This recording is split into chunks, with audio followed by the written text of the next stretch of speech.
में खड़े हैं और हमारे जो केशव प्रसाद पाल जी हैं वो बहुत बड़े प्रगतिशील किसान हैं और रबी फसल में ये आलू की बहुत खेती करते हैं। तो इनसे जानना चाहेंगे कि आपके पास कितने क्षेत्र में आलू का एरिया है?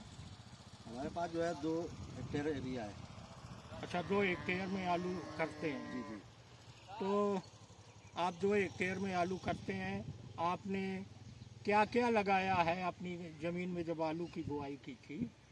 हमने जो है इफ़को से जो है 2 बोरी DAP और 2 बोरी जो है प्रोम डाली थी प्रूम DAP जो आती है। और ये भूम पावर आपके पास रखा था? और भूम पावर भी हमने डाला है 4 किलो के 4 किलो प्रति बीघे के हिसाब हिसाब से से। ना।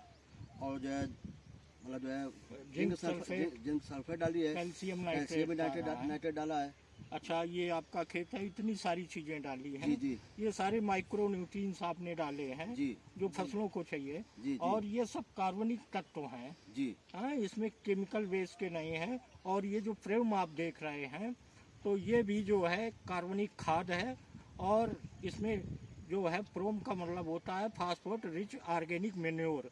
इसमें फास्फोरस और नाइट्रोजन की मात्रा वही पाई जाती है जो आपको DAP खाद में मिलती है। तो हम आपको बता दें, ये कार्बनिक खाद इसमें जो है DAP के मात्रा के साथ साथ इसमें जिंक भी है, काफर भी है, मैग्नीशियम पाया जाता है और 2 तरह के जीवाणु पाए जाते हैं जिसमें आपका एजोडोबैक्टर और PSB पाया जाता है जो फास्फोरस सोलुबलाइजिंग का काम करता है। इसके साथ साथ आपने भूम पावर डाला था।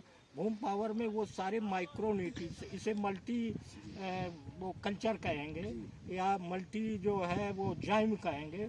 तो इसके अंदर 17 पोषक तत्व पाए जाते हैं जैसे जिंक कापर, मैग्नीशियम, कोबाल्ट, मालिब्डेनम और आपकी NPK, जिंक, मैग्नीज सारे तत्व इसमें है। इसके बाद इसमें 12 जीवाणु भी पाए जाते हैं।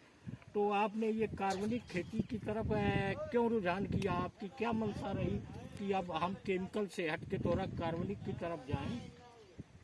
बात यह है कि जो है क्योंकि रासायनिक खाद डालते डालते हमारी ज़मीन जो है वो बिल्कुल ऊसर बंजर होती चली जा रही है, क्योंकि उसमें मतलब हार्डनेस पैदा हो रहा है। दूसरी बात, क्योंकि मिट्टी में जो है जीवाणु पाए जाते हैं, तो जीवाणुओं का जो भोजन होता है ना कि जो है मतलब उनका केमिकल, बल्कि जो है उनके लिए जो है ऑर्गेनिक जो है कार्बनिक भोजन होना चाहिए उनका। तो जब भोजन उनका अधिक मिलेगा, प्रचुर मात्रा में मिलेगा, इसलिए हमारे जो है ज़मीन में जो है ये जो है जीवाणु जो है अधिक पैदा होंगे। जब पैदा होंगे तो हमारी फसल अच्छी होगी। आपका कहने का मतलब है ये सारी कार्बनिक चीज़ें डालेंगे तो ये आप डालेंगे क्या कहते हैं जीवाणु, तो ये ज़्यादा प्रचुर मात्रा में डेवलप करेंगे और ये ज़्यादा होंगे, जिससे जो डाइवर्सिफिकेशन की प्रक्रिया वो ज़मीन के अंदर करते हैं। और आपका कहने का तात्पर्य है कि हम केमिकल फर्टिलाइज़र डालते रहे, उससे हमारी ज़मीन मर गई और डेड हो गई और ज़मीन का जो है स्ट्रक्चर वो बिगड़ता गया, उत्पादन भी कम हो गया।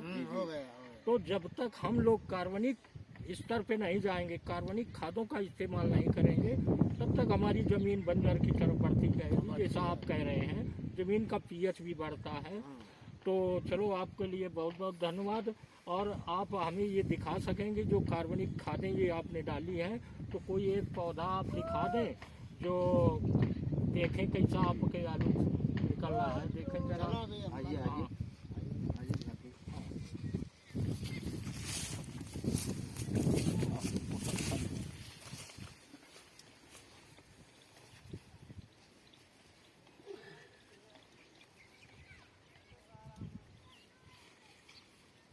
गिनो कितने हैं?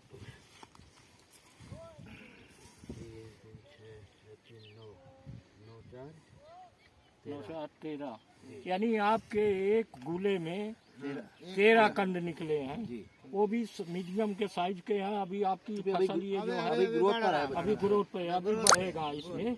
तो आलू कैसा निकल रहा है? आप साथ में है? आलू अच्छा निकल रहा है, बहुत बढ़िया है, बहुत अच्छा। तो केमिकल की जहाँ खाद पड़ी है उससे आपको इसमें आलू कंद की संख्या अच्छी दिख रही है और जमीन भी भुरभुरी है, क्वालिटी भी अच्छी है। हाँ, तो केशव जी आपने ये इस्तेमाल किया।